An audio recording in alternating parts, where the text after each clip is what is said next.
Que se mueve en los milagros, amén, se mueve en la prueba.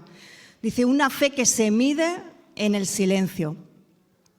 Y es que Dios no me trajo hasta aquí para dejarme a mitad del camino, amén. Aunque no entienda sus métodos, confío en su propósito, porque su fidelidad me sostuvo antes y lo hará una vez más, amén. ¿Quién lo cree esto?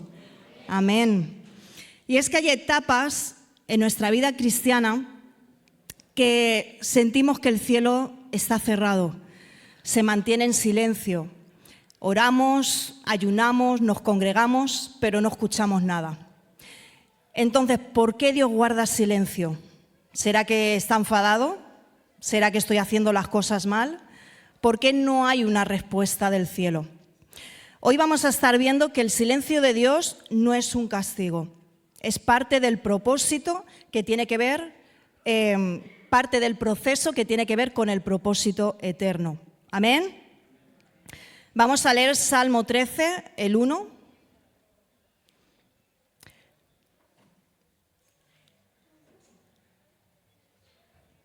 No sé si está puesto ahí.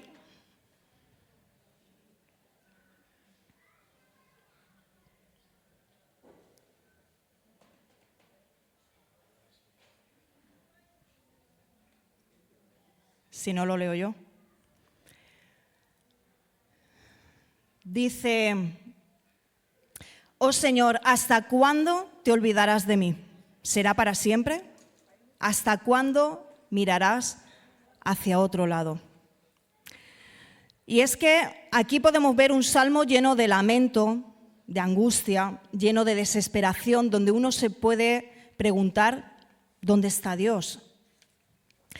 Pero este salmo es curioso que no lo escribió un ateo, lo escribió el mismísimo David, el hombre conforme al corazón de Dios.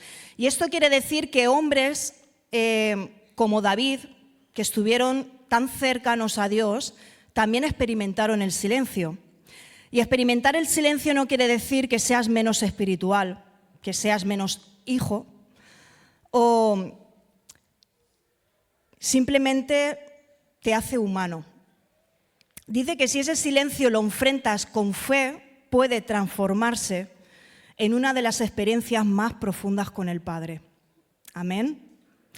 Dice, si hoy estás en ese punto donde Dios guarda silencio, no resistas, no te rindas, no te alejes, o sea, no te enfríes, resiste, mejor dicho, porque el silencio de Dios no es el final, sino cuando después del silencio habla, esa voz viene con poder, viene con gloria, viene con una respuesta. ¿Cómo te sientes cuando tu alma clama y no hay una respuesta? No hay una palabra, no hay una señal. Hay silencio y ese silencio duele, ¿verdad? Pero el silencio de Dios nunca es abandono. Tenemos que desechar ese pensamiento, ¿no? En el nombre de Jesús. No es abandono. Él te está entrenando. Entrenando en esa cueva donde Él forja el carácter. En ese taller del maestro donde Él está trabajando el barro en sus manos. Amén. Dice que cuando Dios guarda silencio no es porque no esté, no es porque seas insignificante, sino te está enseñando a caminar sin tener que ver, sin tener que depender de un mapa, a creer sin pruebas, porque dice que la fe que no depende de circunstancias, que no depende de emociones, esa es la fe que agrada a Dios. La fe que dice que permanece cuando hay turbulencias en nuestra vida, cuando se levantan problemas por todos lados, cuando todo parece que está oscuro, cuando todo se vuelve contra ti, cuando estás orando y en ese momento no hay una respuesta de Dios, pero tu fe se mantiene firme. Esa es la fe que agrada a Dios. Amén. Porque dice que muchos abandonan en el silencio, es decir, retroceden, se rinden, acusan a Dios. Pero los verdaderos adoradores, aquellos que están anclados con Cristo, aunque pataleen, aunque duela, aunque lloren, saben y se mantienen firmes porque saben que Dios está trabajando en ellos. Mateo 27, 46 parte del versículo, vamos a leer parte del versículo que dice: Jesús clamó en voz fuerte: Dios mío, ¿por qué me has abandonado? Vemos la parte humana de Jesús, hecho hombre. Dice que en ese momento Él estaba cargando con el pecado de todos nosotros. Dice que Él experimentó el peso de la culpa del hombre. ¿Y qué ocurrió con ello? Que hubo una separación. Era necesaria esa separación del Padre por cargar, ¿no?, con ese peso de la culpa, del pecado tuyo y mío. Dice que también en la cruz Jesús experimentó la sensación de abandono del Padre, aquello que podías haber experimentado tú o yo, pero Él decidió hacerlo en tu lugar y en el mío, para que hoy tú puedas reconciliarte con el Padre a través de Jesús. Amén. Sin embargo, el Padre estaba llevando a cabo el plan eterno. También en Getsemaní vemos que hay una oración de angustia de parte de Jesús diciéndole al Padre: si puede ser, pasa de mí esta copa. Sin embargo, no hubo una respuesta del cielo, pero Él dijo: pero no se haga mi voluntad sino la tuya. Y aquí vemos a Jesús que no necesitaba escuchar una voz del cielo para saber que el Padre estaba con Él. Cuando Él sabía que el cielo se mantenía cerrado, sabía que tampoco estaba solo. Y entonces ahí está el secreto: aprender a confiar cuando no siento, aprender a creer cuando no entiendo nada, aprender a permanecer cuando el cielo permanece en silencio. ¿Jesús qué hizo? No bajó de la cruz, siguió obedeciendo. Dice que obedeció hasta la muerte, muerte de cruz. Dice que el que permanece será recompensado. Amén. El que persiste será coronado. Y esto es gracia. Esto es gracia. El Dios que calla para enseñarnos a confiar. El Dios que espera para mostrarnos su fidelidad. El Dios que prueba para bendecir tu vida. Amén. Porque dice que la fe no se forja en días soleados, en días bonitos. Se forja en la noche más oscura. Porque la fe crece por medio de aplausos. No. La fe crece por medio de lágrimas. Dice que la verdadera fe nace donde todo lo demás muere. O sea, que ni siquiera tus emociones te pueden sostener. La fe que agrada a Dios da fruto en la noche. Cuando no dependes de tu entorno, cuando dependes de la palabra, cuando todos tus sentidos fallan y entonces te das cuenta que solo la fidelidad de Dios te puede sostener. Amén. Salmo 42:3.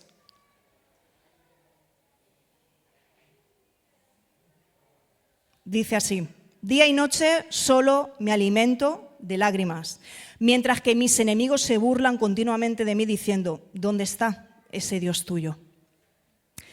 Tenemos héroes de la fe que no fueron héroes por sus logros, sino porque perseveraron, supieron esperar el tiempo de Dios.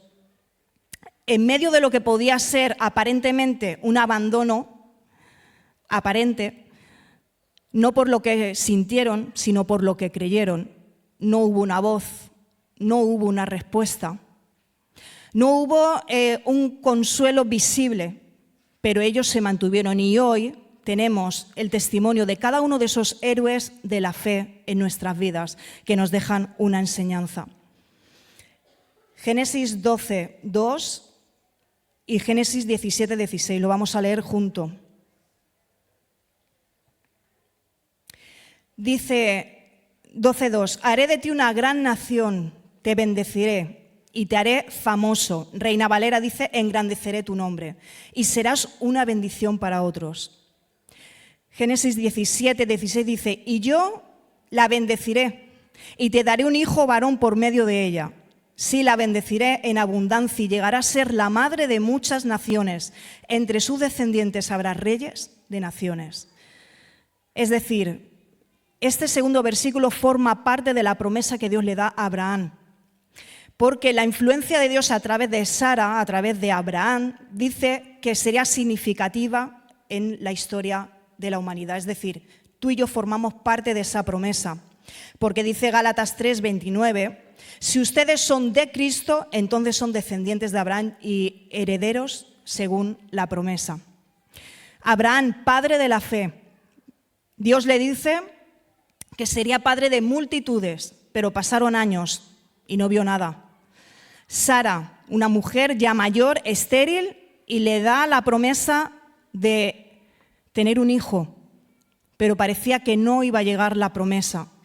Se mantuvieron en esa palabra, no hubo más palabra en mucho tiempo, y vivieron con esa palabra esperándola en silencio. Sin embargo, Abraham creyó incluso cuando ya no había motivos para hacerlo, y Dios le llamó amigo, Abraham amigo de Dios. Entonces mi pregunta es, ¿estás dispuesto a creer aunque no veas nada? ¿Estás dispuesto a seguir orando aunque tus oraciones sientas que tocan el techo? ¿Estás dispuesto a confiar aunque Dios no responda a la contestación que tú esperas? Nuestra fe es probada y pasamos por el desierto del silencio. Dice, cuando tú aprendes a caminar por lo que sabes, por lo que conoces, no eres un simple creyente, te conviertes en un discípulo de Cristo. Amén. Dice, ¿a qué estamos prestando más atención? ¿A las circunstancias o a lo que Dios ya habló? Y es que muchas veces perdemos de vista lo que Dios ya habló y nos centramos en las circunstancias. Y Dios no quiere que ames más la promesa que el que promete. Amén. Nos vamos a la historia de José. La historia de José antes del proceso, aunque ahí él ya estaba en el proceso, Dios le habla a través de sueños. ¿Y qué ocurre? Sus hermanos diciéndole, nosotros inclinándonos ante ti, ante el rey. Y su padre meditó en la palabra, pero era como algo que no entendían, hasta años después que se cumple la palabra. José, que fue aborrecido más aún por los sueños que tuvo, ¿no? Antes ya lo era, porque decían que era el hijo amado, porque Jacob lo tuvo en su vejez y porque era hijo de Raquel, su amada. Pero José tenía algo especial. José no era como los demás hermanos. Dios se fijó en el corazón de José. Amén. Y el silencio de Dios fue el taller secreto donde se forjó el carácter de un libertador. José, que fue vendido por sus hermanos, que vivió la injusticia. Pero lo más importante de su historia no es en lo que se convirtió, que sí, que fue segundo, ¿no? Gobernador después de segundo de Faraón. Pero lo más importante es que quiero esta historia que nos enfoquemos en el proceso. ¿Qué vivió José en medio del dolor, del sufrimiento, de la soledad, de la injusticia? No hubo más palabra. Hubo un tiempo de silencio. No hubo una palabra directa que le dijera, ahora tienes que hacer esto, ahora tienes que hacer aquello. Sin embargo, él siguió sirviendo a pesar de la tentación, a pesar de caer en la cárcel por algo que él no había hecho. Siguió sirviendo a Dios. Imagínate años enteros esperando una explicación de Dios. ¿Y por qué he sido vendido como esclavo? ¿Y por qué he sido traicionado, acusado falsamente por algo que no he hecho? Años enteros cargando con el peso de la injusticia. Pero yo en la palabra no veo un José amargado, un José que se quejara, un José que maldiciera a Dios o que se levantara, ¿no?, contra Dios, no. Él siguió siendo fiel y obediente. Supo esperar, aunque no entendiera muchas cosas de las que estaban pasando, pero supo esperar. Hasta el momento que Dios rompe el silencio y lo hace de una manera impresionante. Primeramente, la reconciliación con sus hermanos. ¿Y qué se cumple? El primer sueño de José. Seguido de ese segundo sueño, cuando él finalmente ve al padre, ¿no? Y al hermano de sangre, Benjamín. Y ahí entonces empieza a revelar su identidad. Pero es curioso, si nos damos cuenta, a través de la reconciliación se forma un pueblo y de un pueblo se forma una nación. Y antes de todo esto, a Jacob, en Génesis 48, 3 y 4, Dios ya le había dado una promesa. Y dice así: después de todo esto, antes de morir Jacob, le dice a José esto: el Dios Todopoderoso se me apareció en la aldea de Luz, en la tierra de Canaán, y me bendijo con estas palabras: te haré fructífero y multiplicaré tu descendencia. Haré de ti una multitud de naciones y daré esta tierra de Canaán a tus descendientes como posesión perpetua. ¡Wow! Dios cumple su promesa. A ver, aunque José hubiera seguido o no, Dios hubiera cumplido a su manera. Pero el proceso de José formó parte de esta promesa. Dice que cuando vio, le dice a sus hermanos que él vio la mano de Dios en su venida a Egipto. Dice, les aseguró a sus hermanos que Dios lo había llevado hasta allí. Cuando vio a sus hermanos, cuando reveló su identidad, no se puso a quejarse: ¿por qué me habéis vendido? No se puso a pedir explicaciones. Dijo: Dios me ha bendecido en la venida de Egipto. Y el propósito de todo esto, dice, para preservar la vida, para conservarla a Israel, posteridad, generaciones futuras, sobre la tierra, y daré vida por medio de su gran liberación. Tenía que ver también, ¿no? Aquí es cuando empiezan esas 12 tribus. De hecho, los 2 hijos de José, ¿no? Son 2 de las tribus. Y es curioso que un hombre que supo esperar en el proceso, que fue obediente, que confió, ve la respuesta de Dios que años antes a su padre ya le había dado, ¿no? Esa promesa. Entonces, lo que pareció cruel durante años, resulta que fue una preparación divina para el pueblo de Israel, para lo que iba a acontecer, para el plan divino que tenía Dios con su pueblo. El silencio que estás viviendo hoy no es un rechazo. Recuerda que es una preparación. Dios te está entrenando, tiene que curtir el carácter, tiene que empezar a tratar tu interior de adentro hacia afuera. ¿Para qué? Para que cosas mayores vengan sobre tu vida. Amén. Porque dice que Dios no improvisa. Él ve lo que tú y yo no vemos. Él sabe lo que tú y yo no sabemos. Dice, el silencio de Dios también tiene que ver con un tú más fuerte, más maduro, con un tú más centrado en Él, y para eso es necesario pasar por el silencio. Primera de Samuel 16:13. Dice, al estar David de pie entre sus hermanos, Samuel tomó el frasco de aceite de oliva que había traído y ungió a David con el aceite, y el Espíritu del Señor vino con gran poder sobre David. A partir de ese día, desde entonces, David fue preparado para subir al trono.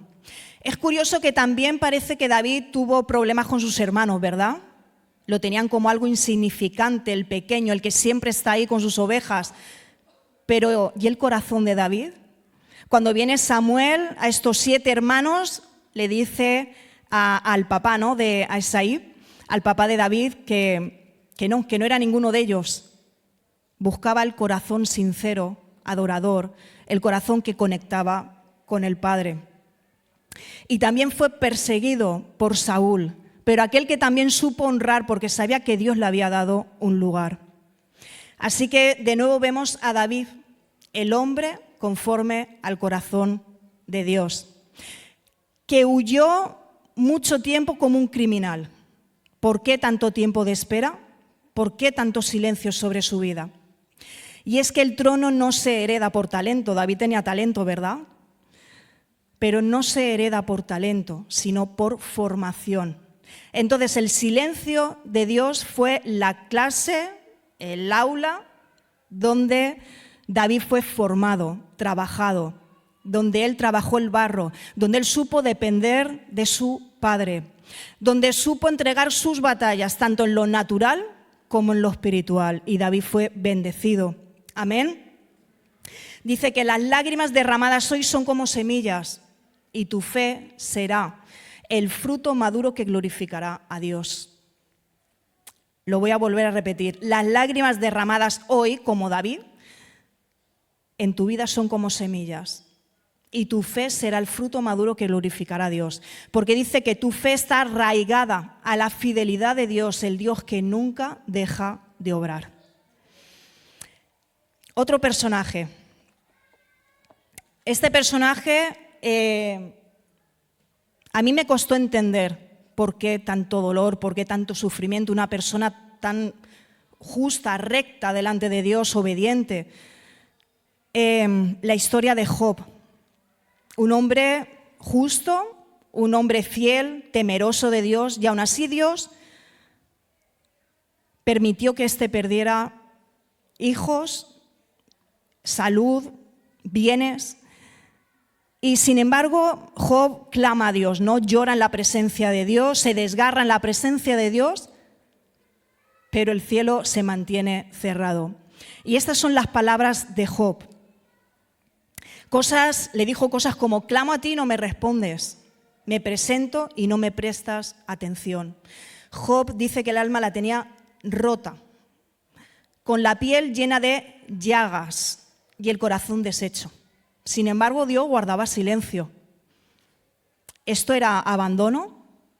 ¿Dios lo estaba castigando por algo? No. Proceso. Y aquí entonces conocemos un poquito a Job. Dice que él se había atrevido a desafiar la justicia de Dios al desear no haber nacido. Job maldijo el día que nació. También al atribuir su sufrimiento a que Dios trataba injustamente a un hombre recto como era Job. Así que, por lo tanto, en medio del proceso, Job confesó que su conocimiento de Dios era mucho más limitado de lo que él creía. Realmente se dio cuenta que no conocía a Dios como él creía. Finalmente entendió su gran sufrimiento no se debía a que Dios estuviera siendo injusto con él. Dios estaba tratando el corazón. Dios no solo le habló, sino que lo bendijo, aumentando el doble de lo que Job poseía. Pero antes de todo esto, él reconoció su incapacidad para controlar el mal y para darle sentido al mundo. Es decir, reconoció que solo Dios podía gobernar lo que él había hecho. Dios, solo Él puede gobernar tu vida, puede gobernar tu familia, puede gobernar tu casa, puede gobernar tu economía cuando tú reconoces quién es ese Dios. Job dijo: de oídas te había oído, mas ahora mis ojos te ven. En otra versión dice: hasta ahora solo había oído de ti, pero ahora te he visto con mis propios ojos. Y así mismo pasa con nosotros. A veces Dios calla para escribir algo mayor en tu vida. Dice, porque si Él habla, tal vez ahora no entenderías, porque si Él te diera lo que tú le estás pidiendo, quizá lo perderías. ¿Por qué? Porque quizá no estás preparado para recibir lo que le estás pidiendo. Y es que a veces el silencio de Dios es cobertura en nuestras vidas. Él nos está protegiendo de nosotros mismos. Amén. Y eso duele, pero forma, moldea, edifica tu vida. Amén. Hay una frase que dice: cuando el maestro está enseñando, habla, pero cuando está en examen, guarda silencio. Y nuestras vidas es así. Cuando estamos en examen, Él guarda silencio, pero eso no quiere decir que Él salió de la clase. Él se mantiene ahí, te ve, cuida de ti, te observa, pero Él sigue estando ahí presente. Y Él habla cuando ya está pasando el proceso, ¿no? Para mostrarte lo que viene después. Amén. Y es que cuando Dios guarda silencio, dice que también está hablando de otras formas. Es decir, si el problema no es que Dios esté guardando silencio, sino que yo estoy acostumbrado a que me hable de una sola forma, A veces ocurre también esto.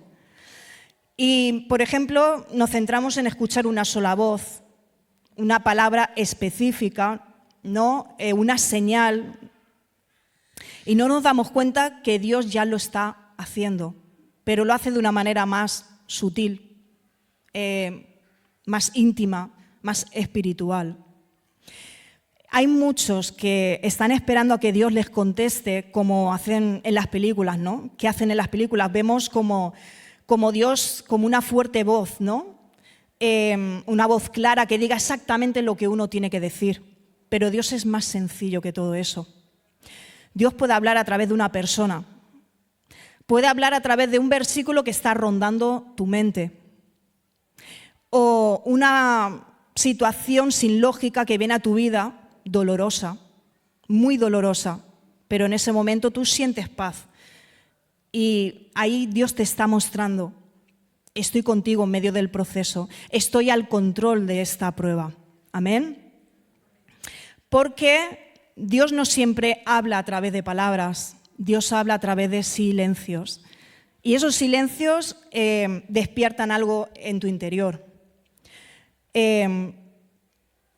Circunstancias que te dirigen, puertas que se cierran para que no te sigas equivocando, detalles que solo tú puedes reconocer que Dios tiene contigo. Él sabe cómo tratar el corazón, sin necesidad de ruidos. Amén. Vamos a leer Primera de Reyes 19, 11. Y voy a leer solo una parte.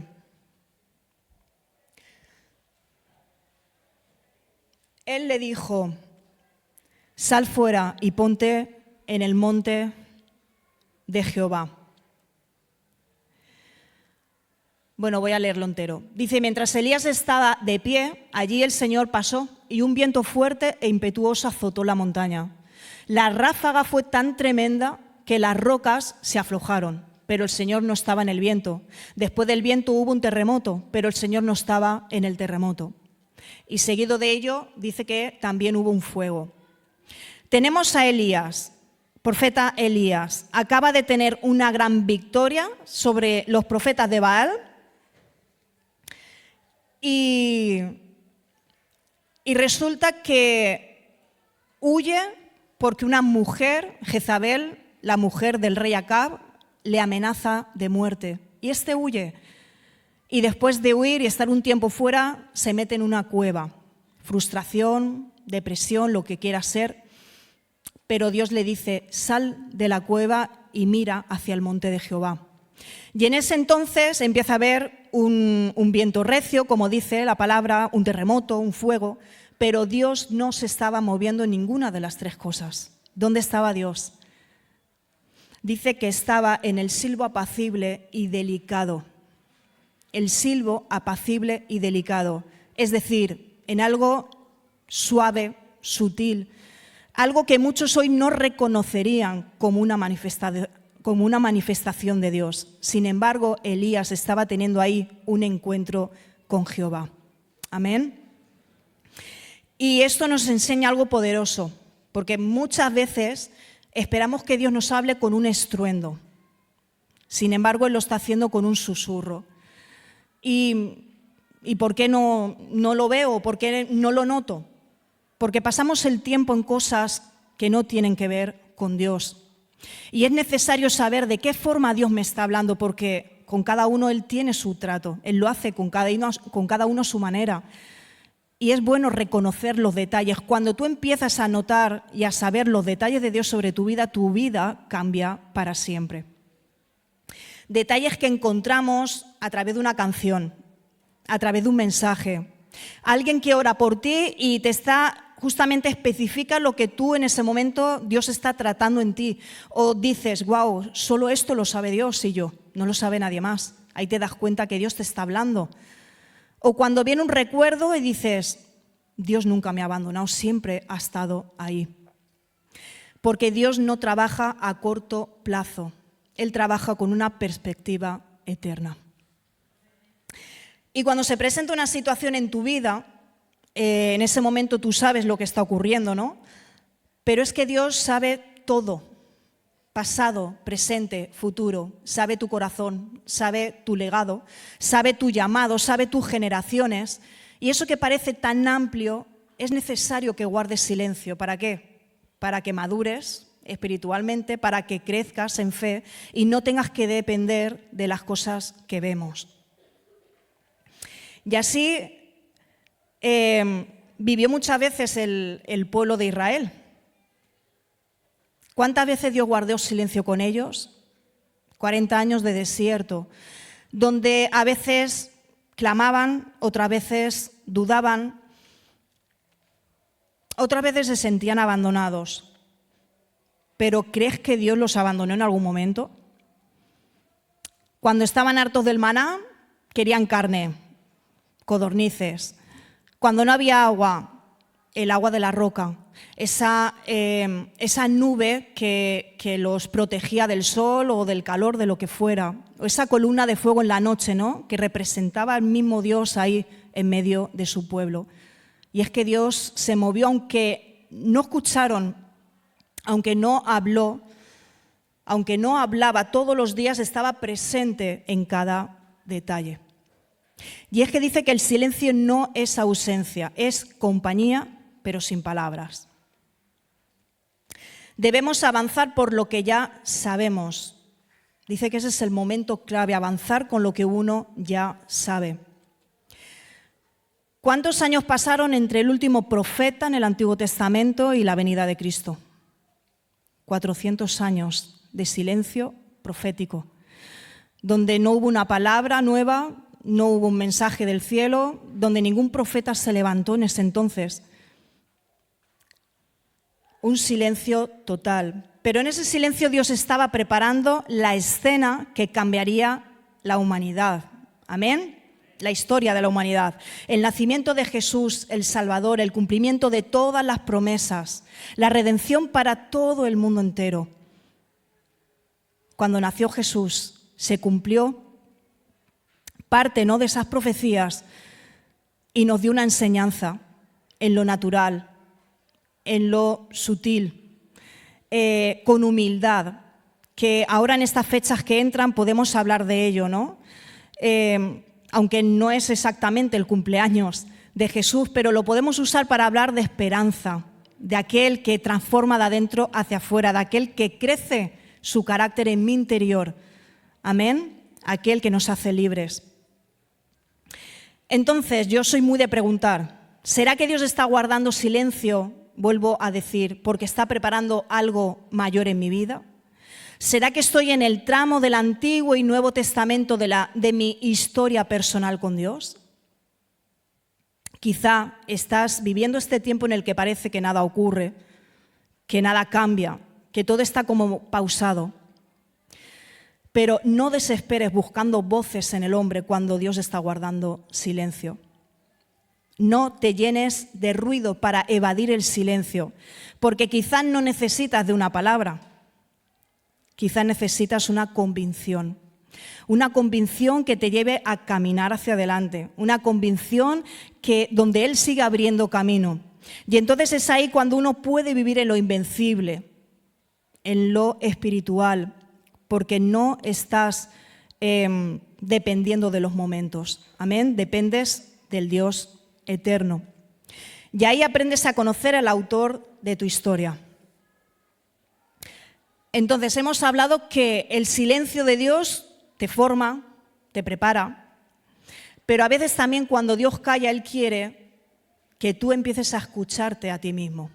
Él nos hace una invitación de mirar hacia adentro, de revisar cómo está el alma, todo lo que cargo que no debería cargar, todas esas heridas que están por sanar, todos esos pensamientos que invaden tu mente sin que te des cuenta están dominando tu mente.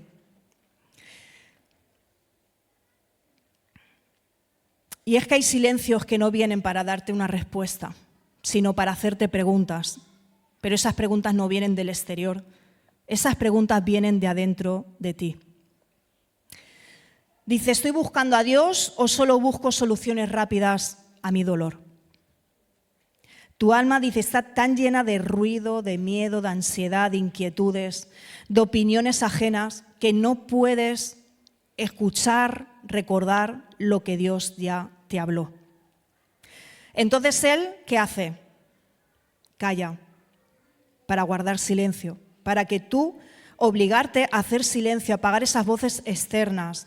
Dice, a quedarte a solas con Él, a vaciarte de todo lo que te estorba. Y ese espacio donde parece que todo está quieto, entonces Él, ¿qué hace? Empieza a revelarte cosas que antes no podías ver. Amén. Hay que estar dispuesto a escuchar con el alma. Y cuando dejamos de correr, cuando dejamos de desesperarnos, de exigir, simplemente respiras y dices, Señor, aquí estoy. No entiendo nada, pero mi interior se empieza a alinear con el corazón del Padre. Dice, mi fe empieza a calmar mis emociones y mi espíritu silencia mi carne. Y ahí te das cuenta que solo necesitas que Él esté y todo lo demás va ocupando lugar. Abraza el silencio y acepta que es parte de tu caminar con Él. Pregúntate qué hay dentro de mí que necesito escuchar. ¿Qué áreas necesitan ser sanadas? ¿Qué pensamientos necesitan ser transformados? ¿Qué cosas necesito rendir de verdad? Hemos aprendido que el silencio de Dios no se trata de un abandono, no se trata de un castigo, no se trata de una señal que todo lo estoy haciendo mal, sino que también es una herramienta para redirigirte hacia donde Él te quiere, porque tiene un lugar para ti como hijo. Amén. Dice, en el silencio uno debe empezar a caminar y a mirar a su alrededor, cosas que se mueven, cosas de las que tenemos que despojarnos, cosas que Dios te está diciendo, esto no te conviene. Dice, si un padre lleva al hijo de la mano toda la vida y no le suelta de la mano, el hijo no aprenderá a caminar solo. Pero si lo hace, dice, aprenderá a moverse con lo que ya el Padre le ha enseñado. Y ese somos tú y yo. Pasa en nosotros, en ese punto, en nuestra vida espiritual, cuando Dios deja de hablar como lo hacía. No porque estén las cosas mal, pero te está diciendo, ahora te toca caminar. Usa lo que ya te he enseñado. Usa lo que he puesto en ti, lo que he sembrado en ti. En ese momento el silencio no duele. Entonces eso te empuja, saber que Dios lo está haciendo, ¿no? Te empuja, te desafía, te mueve a querer más.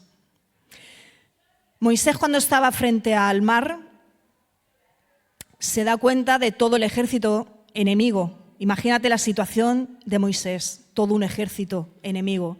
Y no solo eso, tenía que aguantar a todo un pueblo que empieza a quejarse, a gritar, a desesperarse, a temer. Moisés, clama a Dios, haz algo. Y clama esperando una señal, una dirección, una instrucción, una respuesta. Y Dios le dice así, Éxodo 14:15. Entonces Jehová dijo a Moisés, ¿por qué clamas a mí? Di a los hijos de Israel que marchen. A mí esto me traspasó. ¿Por qué clamas a mí, Moisés? Dile al pueblo que es momento de moverse.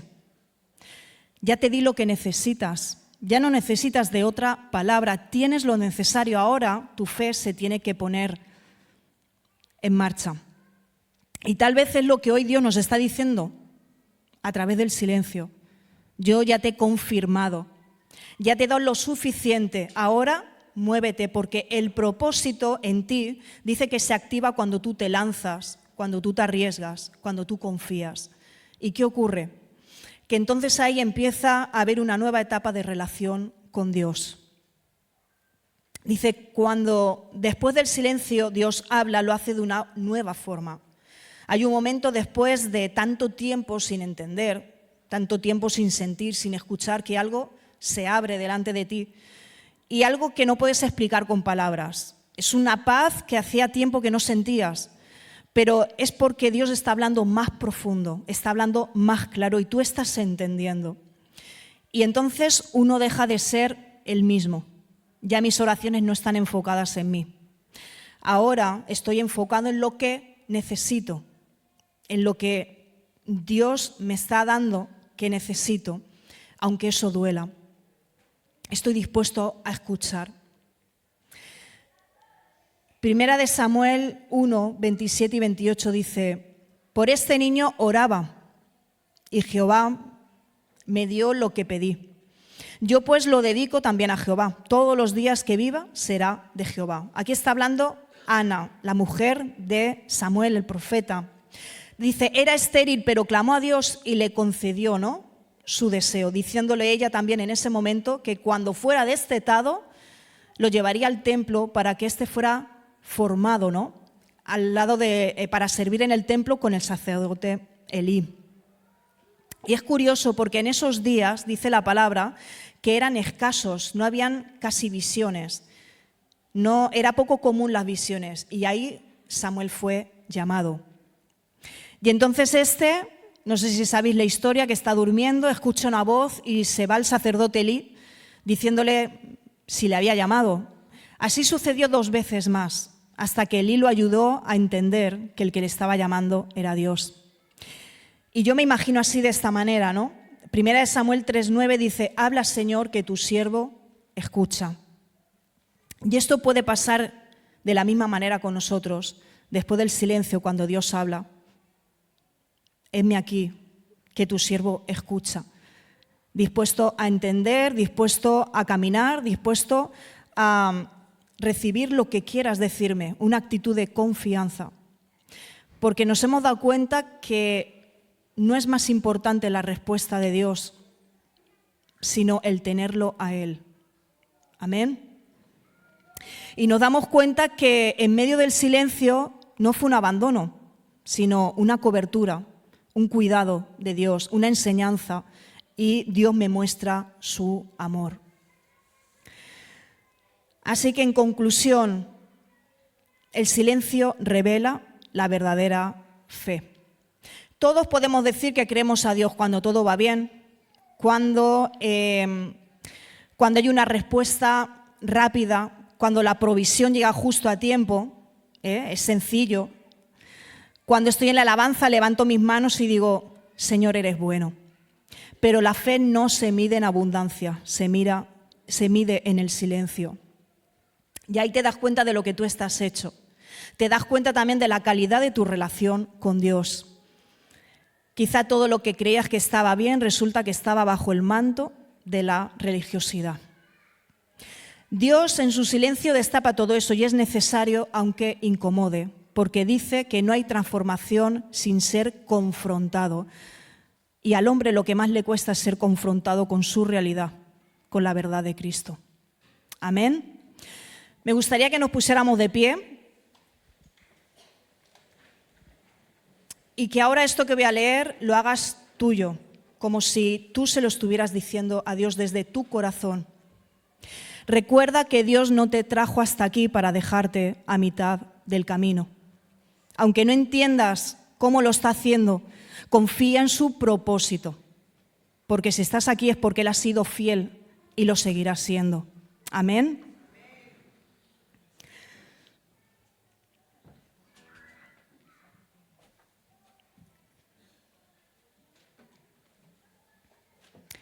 Y dice así, recuerda, no hay voz, pero sí presencia.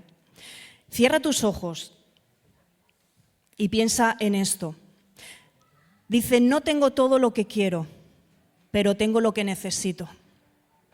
Te tengo a ti y en ti está todo. No lo entendía al principio, pensaba que por tener fe todo estaría en su lugar, pero entonces llegó el desierto. Y en el desierto aprendí a mirar con otros ojos. Ahí, cuando la tierra se secó y las fuentes se agotaron, descubrí un manantial que no depende de las circunstancias. Eres tú. Tu presencia es alimento. Tu amor es abrigo. Tu fidelidad es refugio. Tu voz es pan para el alma. Ya no corro tras lo que se va. Ya no persigo lo que brilla. Hoy persigo tu sombra, tu presencia, tu rostro, porque entendí que si tengo todo pero no te tengo a ti, no tengo nada. Y si lo pierdo todo pero me quedas tú, aún me queda todo. Habla ahora con Dios, ponte a cuentas con Dios. Si le tienes que pedir perdón por dudar, por quejarte, por desesperarte, por querer hacer a Dios a tu imagen, por limitarlo, por querer hacer las cosas por tu cuenta. Señor, perdónanos. Y gracias, Dios, por guardarnos y protegernos de nosotros mismos. Porque vivir para ti no quiere decir que las cosas vayan bien. Pero teniéndote a ti en medio de cada situación, entendemos que con eso es suficiente, porque tú lo eres todo. A ti no te se escapa nada. Gracias por los tiempos de silencio, donde no ha habido una respuesta, donde se han cerrado puertas. Gracias por no darme lo que creo necesitar a mi antojo, a mi manera. Gracias porque si lo pierdo todo, pero en ese todo me quedas tú, entonces lo tengo todo contigo. Gracias por dejarnos descubrir la fuente de vida que no se agota, la fuente que sacia, que llena, pero que también confronta el corazón. Oh Dios, hurga ahora en nuestro interior, en nuestro corazón. Ayúdanos a presentarte todo aquello que quizá no hemos entendido, que quizá lo hemos desviado o no hemos querido ver, no hemos querido reconocer. Padre, gracias porque los procesos son tuyos y nosotros somos tuyos. Gracias por cada prueba, por cada situación vivida. Gracias porque todo el que está aquí no es una casualidad. Somos tus hijos, somos tu pueblo. Somos parte de la promesa que le diste a Abraham. Y hoy te decimos sí. Hoy te decimos sí. Hoy respondemos a tu llamado. En el nombre de Jesús.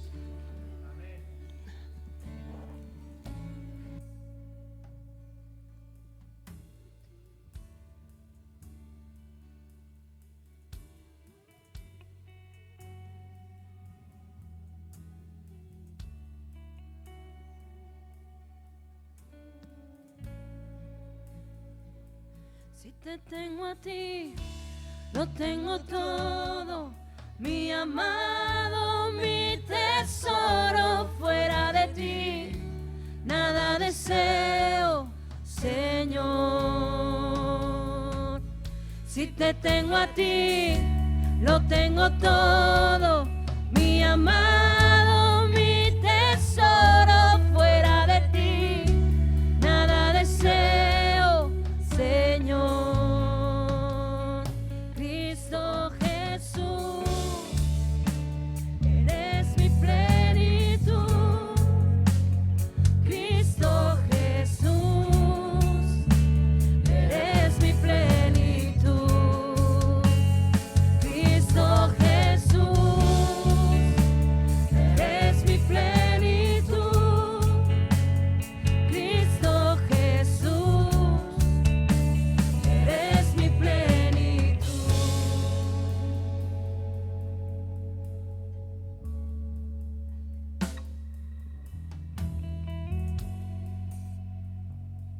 Bueno, damos gracias a los que nos están siguiendo por las redes sociales y nos despedimos. Nos vemos el próximo miércoles. Gracias.